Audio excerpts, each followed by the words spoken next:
बीड जिल्ह्यातल्या येल्डा गावच्या रंजना रुपनर यांना सर्पदंश झाल्यानं अंबाजोगाई मेडिकल कॉलेजच्या रुग्णालयात दाखल करण्यात आलं होतं। मात्र रुग्णालयात सर्पदंशावर उपचार करण्यासाठी औषधच उपलब्ध नसल्यानं उपचाराअभावी त्यांना नाहक जीव गमवावा लागला। या प्रकरणी आपली हतबलता रुग्णालयातल्या डॉक्टरांनी बोलून दाखवली।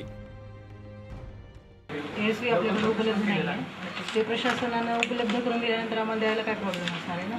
बरोबर, सध्या इथे उपलब्ध नाही आहे हा प्रॉब्लेम। अशीच दुसरी घटना लातूर जिल्ह्यातली। औराद शहाजनी गावच्या शांताबाई कांबळे यांचा सर्पदंशानंतर उपचार न झाल्यानं मृत्यू झाला। ॲडमिट केल्यानंतर तिथं स्टॉक माल नव्हता आणि इंजेक्शन वगैरे काहीच। मग त्याने चिठ्ठी लिहून दिली, फ्रॉडमध्ये तुम्ही इंजेक्शन घ्यायला। मग यांच्याकडे त्या 3:30-4 वाजता कुठले पैसे येणार त्यांच्याकडे त्या टायमाला। मग त्या टायमाला पैसे नसल्यामुळे त्यांनी थोडं थांबले, समजा एक 7-8 वाजेपर्यंत थांबले। आम्ही इथून गेल्यानंतर मग काय एक पैसे घेऊन एक 10-20 हजार रुपये घेऊन गेल्यानंतर मग आम्ही इंजेक्शन बाहेरून मागवून आम्ही इंजेक्शन आणून दिलं। एक 10-20 इंजेक्शन आणून दिल्यानंतर ट्रीटमेंट चालू केले त्याने।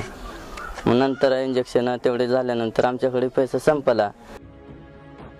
आरोग्य विभागाची उदासीनता पाहता लोकांनीच काळजी घेण्याचं आवाहन सर्पमित्र राहुल कांबळे यांनी केलंय।